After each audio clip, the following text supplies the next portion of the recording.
Mavis. Mavis is a diesel engine belonging to the Farquhar Quarry Company. They bought her to shunt trucks in their sidings. She is black and has 6 wheels. These, like Toby's, are hidden by side plates.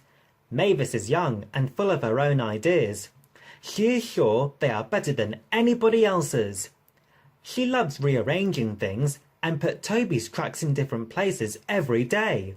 This made Toby cross. Trucks, he grumbled, should be where you want them, when you want them. Ugh, fudge, said Mavis and flounced away. At last, Toby lost patience. I can't waste time playing hunt the trucks with you, he snapped. Take them yourself. Mavis was delighted. Taking trucks made her feel important. At Farquhar, she met Daisy. Toby's a fusspot, She complained. Daisy liked Toby, but was glad of a diesel to talk to.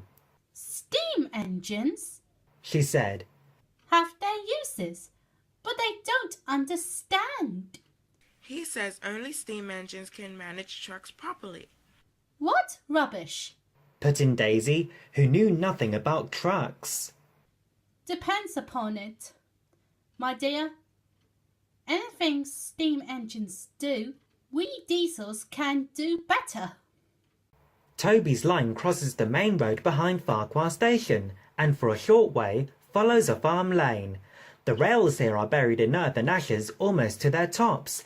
In wet weather, animals, carts and tractors make the lane muddy and slippery. Frost makes the mud rock hard. It swells it too, preventing engine wheels from gripping the rails properly. Toby found this place troublesome. So when frost came, he warned Mavis and told her just what to do. I can manage, thank you. She said cheekily. I'm not an old fusspot like you. The trucks were tired of being pushed around by Mavis. It's slippery! They whispered. Let's push her around instead! On! They yelled as Mavis reached the stopboard, but Mavis had heard about Percy and took no chances. She brought them carefully down the lane and stopped at the level crossing. There, her second man halted the traffic while the guard unpinned the wagon brakes. One in the headlamp for fusspot Toby. She chortled. She looked forward to having a good giggle about it with Daisy. But she never got her giggle. She was so sure she was right that she'd stopped in the wrong place. In frosty weather, Toby stops before reaching the lane and while some of his trucks are still on the slope. This ensures that they can't hold him back, and their weight helps him forward till his wheels can grip again. But Mavis had given the trucks the chance they wanted. Hold back! They giggled, Ugh, come on. ordered Mavis.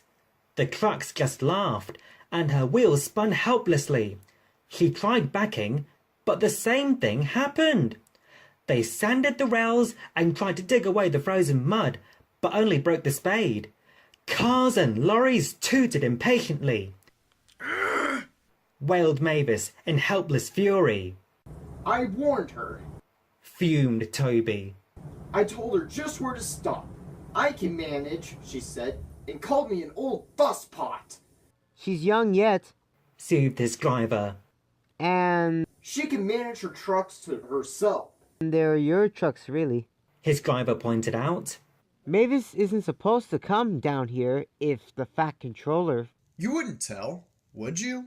Of course not. Well then. But His driver went on. if we don't help clear the line, he'll soon know all about it. And so shall we. Yes. Said Toby thoughtfully. An angry farmer was telling Mavis just what she could do with her train. Toby buffered up. Having trouble, Mavis? I am surprised. Said Mavis. With much puffing and wheel slip, Toby pushed the trucks back. Mavis hardly helped at all. The hard work made Toby's fire burn fiercely. He then reversed, stopping at intervals, while his fireman spread hot cinders to melt the frozen mud. Goodbye. He called as he reached the crossing. You'll manage now, I expect. Mavis didn't answer. She took the trucks to the sheds and scuttled home as quickly as she could.